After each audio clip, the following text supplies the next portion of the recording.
जय श्री कृष्ण, राधे राधे, श्री हरिदास। और ये है सुबह के 1:01 और हम आगरा कैंट से, हमारी एक माता जी आ रही हैं जिनको मैं मैया बोलती हूँ, उनको लेते हुए हम जा रहे हैं राधा कुंड, क्योंकि आज है राधा कुंड प्राकट्य दिवस।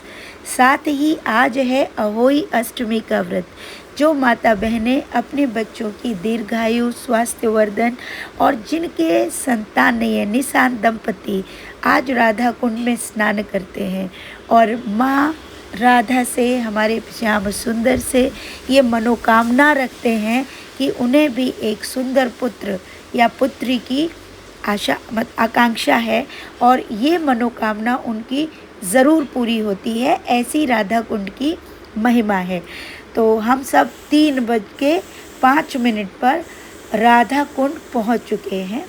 अब यहाँ से हम सभी जा रहे हैं स्नान के लिए, लेकिन उससे पहले ही मुझे यहाँ से कुछ चीज़ें खरीदनी हैं, जैसे कि हम लोग घर से दिया बाती दीपदान के लिए सब लेके आए हैं, लेकिन फिर भी मुझे कुछ अलग से लेना है। जैसा कि मैंने देखा है कि 10,000 बत्ती या फिर 1,00,000 बत्ती हम एक साथ ही दीपदान कर सकें, ऐसा कुछ कोशिश कर रही हूँ कि कुछ मिल जाए। पर कहते हैं ना, अगर आपने कोई इच्छा रखी है तो ऐसा हो भी जाता है। तो मुझे घी भी और दीपदान दोनों ही यहाँ पर दीपदान करने के लिए मिल चुके हैं, दिए भी। साथ ही हमने थोड़ी सी कुछ और भी वस्तुएं हैं, जैसे कि छोटी छोटी चीज़ें हैं जो पूजा से रिलेटेड होती हैं, वो भी यहाँ मिल गई, क्योंकि हमने जो स्नान स्टार्ट करना है वो 3:55 के बाद ही शुरू करना है। तो इस वजह से हम यहाँ पर कुछ दुकानें देखते हुए निकल रहे हैं कि हमें कुछ मिल जाए।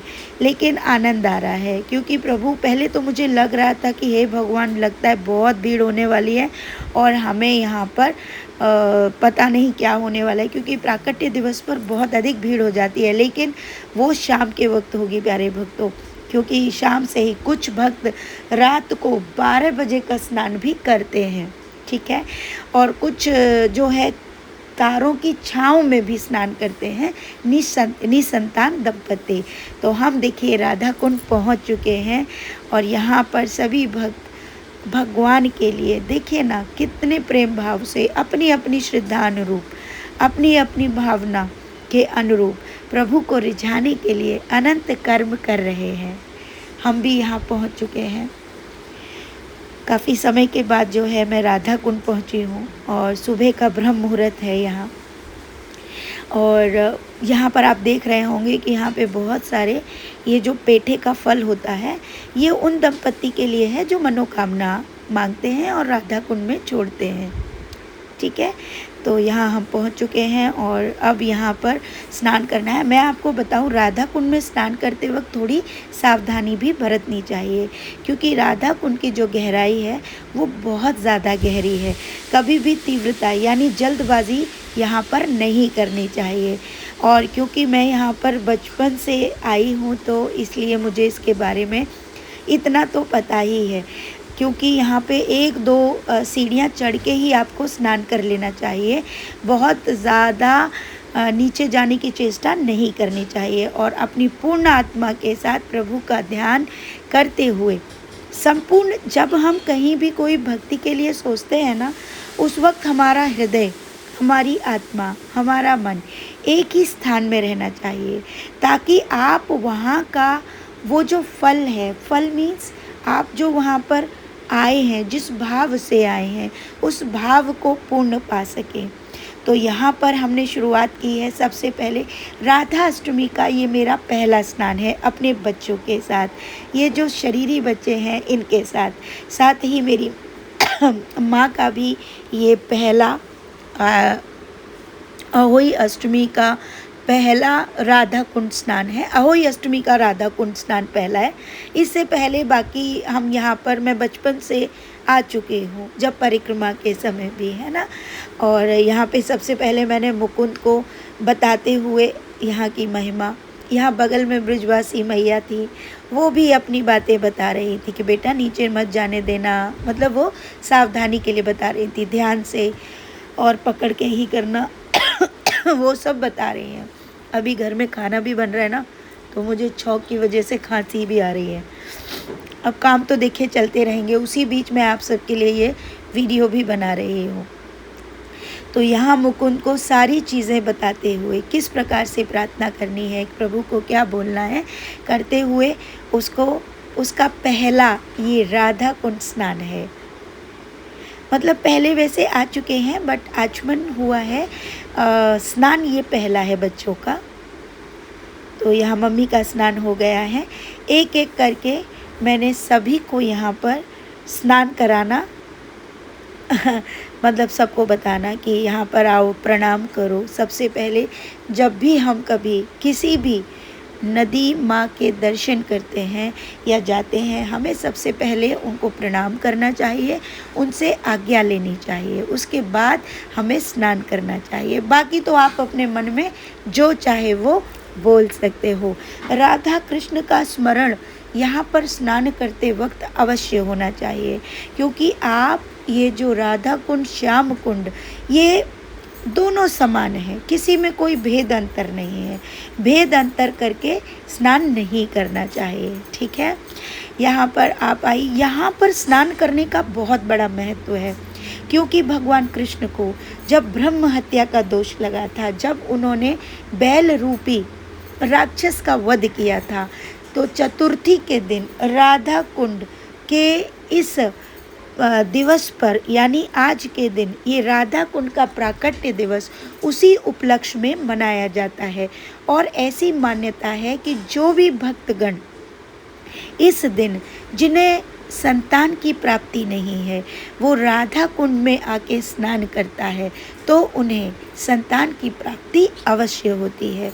साथ ही जो माताएं बहनें व्रत रखती हैं उन्हें अपने जीवन काल में एक बार अवश्य या तो अपने बच्चों के साथ या अगर ऐसी स्थिति नहीं बनती है तो स्वयं भी अपने पति के साथ, अगर पति भी नहीं आते स्वयं भी आ सकती हैं, तो एक बार यहाँ का स्नान अवश्य करना चाहिए। यहाँ का जो महत्व है इसको शब्दों में बताना मेरे हाथों में नहीं है। यहाँ पर आपकी जो एक डुबकी है ना उसका इतना फल है कि जो आप सोच भी नहीं सकते हैं। राधा कुंड में कितने तीर्थों का जल है इसकी भी आप कल्पना नहीं कर सकते। यहाँ राधा कुंड पर आना ही आपकी सबसे बड़ी सौभाग्य की बात है। दूसरा, वो भी ऐसे समय पर जो बहुत ही महत्वों से भरा हुआ है, पुण्यों से भरा हुआ है। उस काल की महिमा होती है जिस वक्त आप किसी तीर्थ स्थान पर जाते हैं। वैसे तो देखिए किसी भी स्थान का महत्व सदैव ही समान रहता है, लेकिन कुछ काल और समय नक्षत्र का विशेष भाग्य और भाव होता है, जो भाग्य के अलावा आप वहाँ पर पहुँच ही नहीं सकते। उसके लिए अनंत कृपा होनी चाहिए। प्रभु से प्रार्थना करने पर हमारी ये सभी जो इच्छाएं हैं वो अवश्य पूर्ण होती हैं। याद रखिएगा, किसी भी जन्म में भगवान से की हुई हमारी कोई भी विश, कोई भी प्रार्थना कभी भी खाली नहीं जाती है। इस बात का भी आप हमेशा ध्यान रखिए। इसलिए भगवान से मांगते वक्त अवश्य ध्यान रखिए कि आप संसारी वस्तु ज़्यादा मांगते हैं या भगवान से रिलेट करके, है ना। तो यहाँ पर अब मैया जो है राधा अष्टकम और राधा कृपा कटाक्ष जो है पढ़ेंगी और साथ ही यहाँ पर हम आरती करेंगे।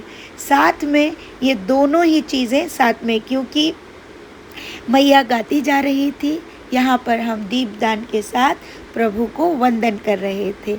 ये वीडियो भी बिटिया को पकड़ा दिया था तो उसने ये बना दिया है ताकि आप सब भी आज के दिन इस महात्म्य और अनंत कामनाओं, अनंत मनोकामनाओं को पूर्ण करने वाले, भक्ति से भरे हुए, राधा के हृदय से निकले इस राधा कुंड और श्याम कुंड के दर्शन आप सभी परम भक्त कर पाएँ। जब कभी हम स्नान के लिए जाते हैं तो वहाँ पर हो रही चीज़ों को देखकर मन में गंदी भावना नहीं लानी चाहिए।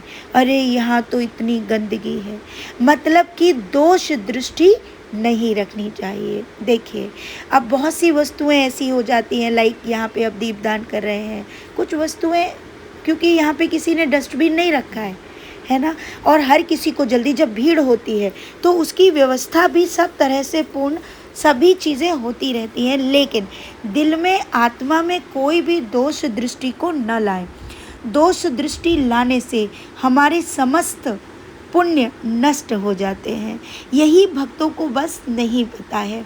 और मैं बार बार कहती हूँ, जब आप ब्रिज में वास करते हो, ब्रिज में रहते हो, आप, मेरा पूरा जीवन 10-12 वर्षों के लिए मैं ज़रूर ब्रिज से दूर रही, लेकिन तब से मैं ब्रिज में ही हूँ, क्योंकि इस समय भी जहाँ मैं रहती हूँ वो ब्रिज में ही आता है। पूर्ण ब्रिज में आने के बाद भी अगर आपकी आत्मा में, आपकी दृष्टि में, आपके कानों में दोष के गुण गूंज रहे हैं और आप दोष देख रहे हैं, तो यकीन मानिए आपको ब्रिज में रहने का पुण्य भी प्राप्त नहीं होता। आप बिल्कुल उस सामान्य मनुष्य की तरह हैं जो भक्ति से कोसों दूर है। अब आप समझ लीजिए कि आपके अंदर कैसा दोष नहीं होना चाहिए। यहाँ पर एक ये 10,000 बत्तियों का दीपदान है जो प्रभु कृपा से हो पाया, क्योंकि ये सब प्रभु कृपा से हो रहा है। सत्य और पहला वचन यही है। मैं बार बार कहती हूँ, मनुष्य में कोई ताकत नहीं कि वो कुछ भी कर सके। जब कोई आपके बारे में गलत बातें बोलता है, गलत दिखाने की चेष्टा करता है, आपको गलत वाणी बोलता है, यकीन मानिए प्रभु ही उसकी बुद्धि में घुसकर आपके पापों को काटने के लिए उसका उपयोग करते हैं, जो उस शख्स को पता तक नहीं चलता।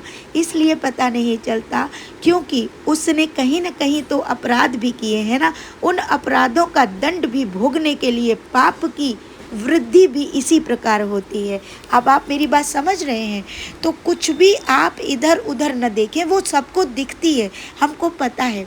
जहाँ पर दर्शनार्थी बहुत जाएंगे, मुझे मालूम है कि बहुत बार मैंने वृंदावन की कुछ चीज़ों के लिए बोला है, लेकिन वो बताने का तरीका मेरा दोष दृष्टि से नहीं है प्यारे भक्तों। वो ये बताने का है कि मनुष्य क्या कर रहा है, राइट। और ये क्यों? क्योंकि उसकी आज्ञा प्रभु द्वारा प्रदत्त हुई है कि जो भक्त हैं वो ऐसा ना करें। जैसे चप्पल पहन के नहीं जाना चाहिए, हमें कभी भी किसी भी तीर्थ में चप्पल को ग्रहण ही नहीं करना चाहिए। आपको चप्पल अपनी गाड़ियों में रखो, ठीक है, आप चप्पल मत पहनिए। दूसरा, मुंह में कोई ऐसी वस्तु का सेवन मत करिए जो आपको थूकना पड़े। आप समझ रहे? ये छोटी मोटी चीज़ें चल सकती हैं, लेकिन थूकना, गुटखे खा के ये सब करना, इस तरीके से धार्मिक स्थानों पर नहीं करना चाहिए। इसलिए ये बताना ये मेरा कर्तव्य है। ये मुझे प्रभु के द्वारा बोलने पर और बताए जाने पर ही मैं उन कार्यों को बताती हूँ आप सबको, ताकि जो भक्त इस शरीर से यानी दिव्या से जुड़े हैं वो कम से कम इन गलतियों को ना करें, है ना। रही छोटी मोटी चीज़ें चल जाती हैं, लाइक पत्ता गिर गया, आपने माचिस की तिली का ये कर दिया, क्योंकि ये छोटी छोटी वस्तुएं हैं, ये साफ़ हो जाती है, ये इतना ज़्यादा बड़ा गलत वो प्रभाव नहीं है। बाकी तो देखिए सफाई करनी ही पड़ती है जब रहते हैं, क्योंकि दर्शनार्थी सिर्फ 1 या 2 नहीं है, लाखों की संख्या में होते हैं ना। तो ये बात का विशेष ध्यान रखेंगे। अब देखिए यहाँ से जाते हुए हमने जो जो वस्तुएं लेनी थी वो सब ले ली हैं, क्योंकि पूरे कार्तिक मास कहीं ना कहीं दीपदान होता रहेगा।